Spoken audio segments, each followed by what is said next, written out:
Alhamdulillah wa syukurillah wa nikmatillah. La haula wa la quwata illa billah. Allahumma sholli ala sayyidina Muhammad wa ala ali sayyidina Muhammad.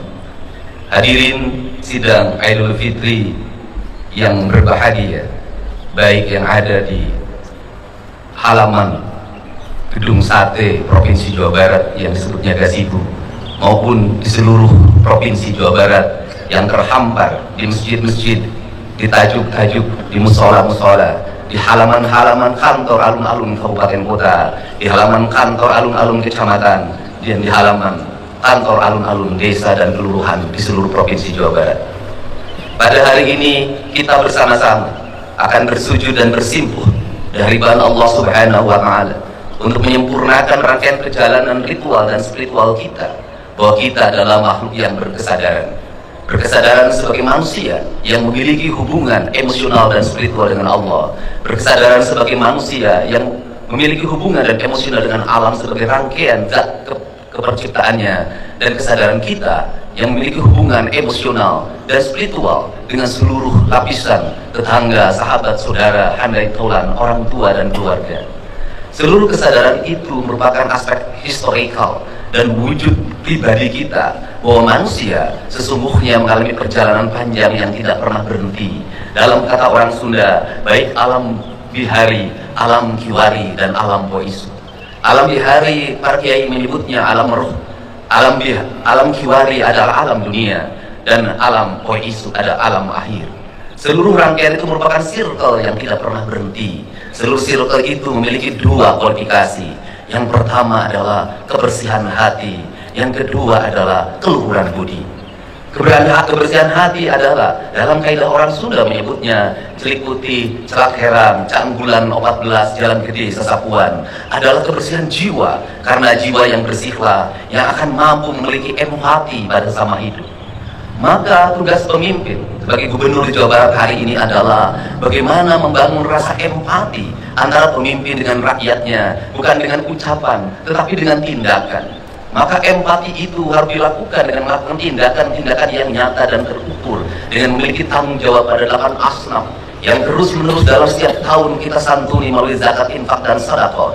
Tetapi di balik itu, seluruh aparatur negara harus memiliki kesadaran yang kolektif bahwa kita semua adalah para pemegang kebijakan yang di dalamnya memiliki kewajiban untuk memberikan rasa aman, memberikan rasa bahagia, memberikan rasa sejahtera, bahkan mengangkat derajat mereka dalam tahapan dan tingkatan hidup yang sama, yaitu 8 asnaf. 8 asnaf dalam kaidah Islam dilakukan pada zaman Rasulullah SAW. Pada saat itu masyarakat hanya diwajibkan membayar zakat, tidak diwajibkan membayar pajak. Sedangkan kita pada hari ini, para penyelenggara negara, baik eksekutif maupun legislatif, memegang kapasitas melakukan pengelolaan terhadap anggaran belanja dan pembangunan negara atau APBN, APBD, anggaran belanja dan pembangunan daerah Provinsi Jawa Barat. Yang paling mendasar adalah bagaimana anggaran itu terdistribusi untuk mewujudkan rasa adil pada 8 asnaf itu. Karena apa? Karena pada zaman Rasulullah, zakat memiliki fungsi pengelolaan negara yang dikelola oleh Baitul Mal. Sedangkan kita hari ini memiliki kedua anggaran. Yang pertama, Basnas mengelola keuangan melalui pembayaran zakat. Yang kedua, negara melakukan pengelolaan keuangan melalui APBD. Di balik itu ada infak dan ada sedekah. Sesungguhnya di Indonesia ini adalah pungutan untuk rasa adil masyarakat sangat banyak melebihi negara-negara lain. Tetapi kenapa yang menjadi problem? Justru keadilan belum terwujud, justru kemiskinan belum tertangani, justru orang-orang tidak mampu sekolah, tidak mampu membeli baju seragam, tidak mampu membeli sepatu, banyak pungutan di berbagai tempat. Sesungguhnya kita yang sholat dalam setiap hari 5 waktu, kita ini melakukan pengkhianatan terhadap apa yang menjadi tugas dan kewajiban kita sebagai penyelenggara negara. Alangkah malunya kita di hadapan Allah di negeri yang beriman dan beramal soleh ini, ketika pungutan negara ada, pungutan zakat ada, tetapi rasa adil belum terwujud. Berarti kita sebagai penyelenggara negara belum bisa memaknai dan memahami Islam secara paripurna.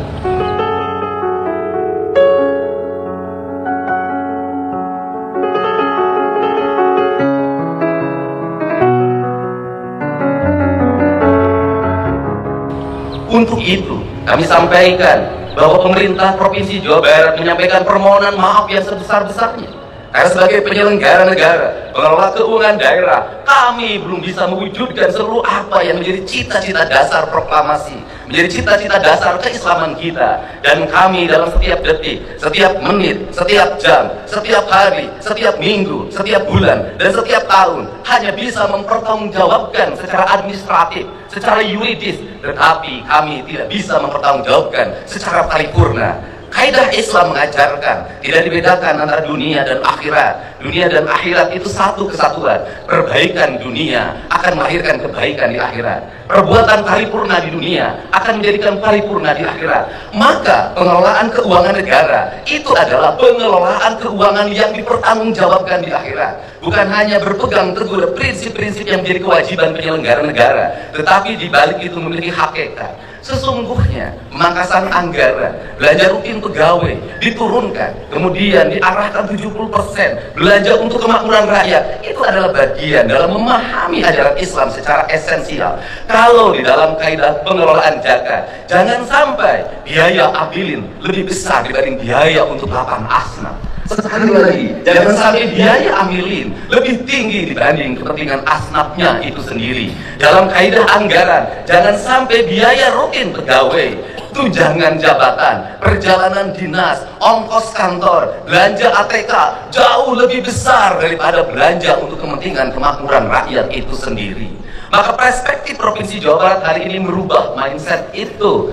Tugas pengelolaan anggaran adalah tugas-tugas Islam, tugas-tugas kemuliaan, tugas-tugas kemanusiaan. Maka kegagalan seorang gubernur adalah masih ada orang yang menjadi pengemis di perempatan jalan, masih ada anak-anak yatim yang tidak sekolah, masih ada orang-orang miskin yang rumahnya roboh, masih ada orang yang kebanjiran tapi tidak tertangani dengan baik, masih ada orang yang bunuh diri karena terikat bank emo, bank keliling, pinjol. Itu adalah kegagalan seorang pemimpin. Untuk itu, pada kesempatan hari ini, saya mengajak pada seluruh penyelenggara negara di Provinsi Jawa Barat, para bupati, wali kota, para kepala desa, kepala kelurahan, mari kita bersama-sama memiliki kesadaran. Keislaman kita bukan dinilai dari umroh kita yang dilaksanakan setiap tahun. Keislaman kita bukan dinilai dari gamis yang kita pakai. Keislaman kita bukan dinilai dari peci hitam dan putih yang kita kenakan, dari sajarah yang kita hamparkan. Keislaman seorang pemimpin dinilai dari senyum rakyat dalam setiap waktu. Sekolah tidak mesti ngantri.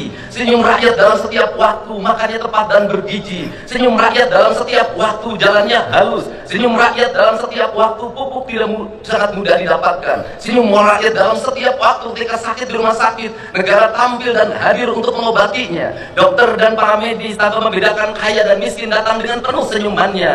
Senyum rakyat dalam setiap waktu ketika seorang yang melahirkan penuh dengan kenyamanan, bayi yang terlahir dilayani oleh para medis dengan senyuman. Maka adalah kehinaan bagi seorang pemimpin apabila di Jawa Barat masih ada orang yang meninggal, mayatnya tak bisa pulang, ditahan di rumah sakit karena belum bisa bayar atau BPJS yang nunggak. Bayinya ditahan di rumah sakit karena belum bisa bayar atau BPJS yang nunggak. Anak-anak tidak bisa sekolah, orang-orang miskin makan hanya dengan garam, rumah roboh atau bocor, sedangkan negara abai dalam fasilitas yang digunakan hanya untuk kepentingan pribadi, keluarga dan golongannya. Untuk itu, marilah kita jadikan kesadaran 1 Syawal 1446 Hijriah ini adalah sebuah kesadaran kolektif, kesadaran ritual dan spiritual kita sudah sangat tinggi. Pejabat umroh ngantri, orang-orang kaya umroh ngantri, masjid-masjid Jumat penuh, mimbar-mimbar penuh, ceramah-ceramah dalam setiap waktu. Itu baik, tetapi lebih baik secara substansial adalah dana-dana yang kita miliki digunakan untuk menangani orang-orang fakir, orang-orang miskin, kaum mustadafin, kaum du'afa, orang-orang fafa, orang-orang yang merintih dalam setiap waktu meminta pertolongan tapi abai orang untuk menolongnya. Kesadaran itulah yang diperlukan oleh negeri hari ini. Maka jihad kita para pemimpin hari ini adalah jihad menahan hawa nafsu kita untuk menyerap anggaran untuk kepentingan kita. Kemudian kita mengorbankan diri kita, emosi kita, keinginan kita untuk membelanjakannya untuk kepentingan masyarakat yang lebih luas, agar kita kembali pada kesadaran Undang-Undang Dasar 1945, agar kita kembali pada kesadaran keislaman kita. Maka terakhir, andai kata di sebelah kanan kita ada bangunan yang dibangun dengan angka 60 juta golden, dengan tingkatan 6 ke atas dalam bentuk tusuk sate, dilakukan oleh pemerintah kolonial Belanda, oleh POC yang hidupnya hanya dari perkebunan teh, perkebunan karet, perkebunan Cina. Mereka mampu membangun jalan-jalan yang berkualitas, mereka mampu membangun bangunan-bangunan yang berkualitas yang masih digunakan oleh kita hari ini. Mereka mampu membangun bendungan-bendungan yang berkualitas. Pertanyaannya adalah, kenapa kita yang mengklaim kaum pribumi itu tidak mampu mengelola perkebunan? Jangankan membangun gedung seindah gedung sate, hanya mengelola kebunnya saja sudah tidak mampu dengan dikontrakkan kepada pihak lain, yang melahirkan longsor, kekeringan. Betapa kita sebagai beragama punya rasa malu di hadapan Allah Subhanahu wa Ta'ala. Betapa kita sebagai bangsa yang berpancasila merasa malu oleh POC. Oleh POC saja kita sudah kalah dalam melakukan pengelolaan, apalagi oleh bangsa lain. Untuk itu, mari kita bersama-sama tinggalkan keegoan ritual kita. Mari kita bersujud dan mohon ampunan kepada Allah Subhanahu wa Ta'ala. Dan bentuk pengampunan Allah Subhanahu wa Ta'ala, saya meyakini, akan turun pada kita mana kita memiliki kesadaran bahwa kita adalah makhluk yang salah dalam pengelolaan kebijakan. Marilah kita minta maaf pada anak-anak miskin yang tidak bisa sekolah. Marilah kita minta maaf pada orang-orang miskin yang mereka masih tak sanggup makan sebaik makannya kita. Marilah kita minta maaf pada orang-orang fakir yang harus dia mencuri hanya untuk kebutuhan melahirkan keluarganya. Marilah kita minta maaf pada mereka, tinggalkan keangkuhan dan kesombongan kita. Semoga 1 Syawal 1446 Hijriah ini menjadi tahun kesadaran kita bahwa kita telah salah menjadi penyelenggara negara, dan kita akan merubah seluruh kebijakan-kebijakan itu. Dan saya menyampaikan permohonan maaf pada seluruh masyarakat Provinsi Jawa Barat apabila penyelenggaraan pemerintahan belum sesuai dengan apa yang diharapkan, apabila lama layanan rumah sakit belum sebaik yang diharapkan, apabila layanan pendidikan belum sebaik yang diharapkan, apabila layanan kesejahteraan publik belum sebaik yang diharapkan. Semoga kesadaran itu menjadi kesadaran emosional, kesadaran spiritual, kesadaran moral, emosional dan spiritual. Dalam istilah orang Sunda disebutnya budi pekerti. Semoga kita masuk dalam kaidah yang tidak lagi geni secara intelektual, tetapi kita menjadi kaidahnya adalah kaidah orang yang paripurna secara budi pekerti. Wallahu muwaffiq ila aqwamit thoriq. Assalamualaikum warahmatullahi wabarakatuh. Sampurasun.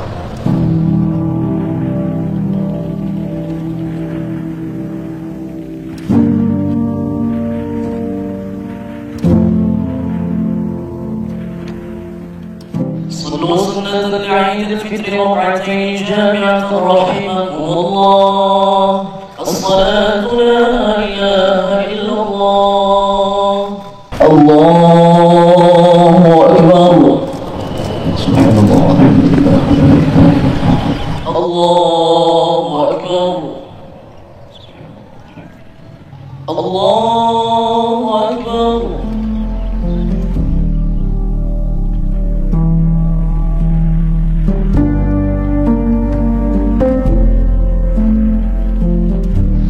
الله أكبر.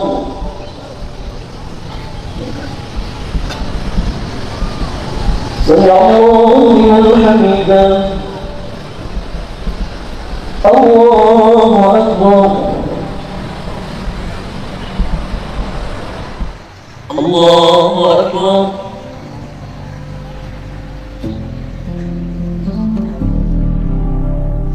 السلام عليكم ورحمة الله.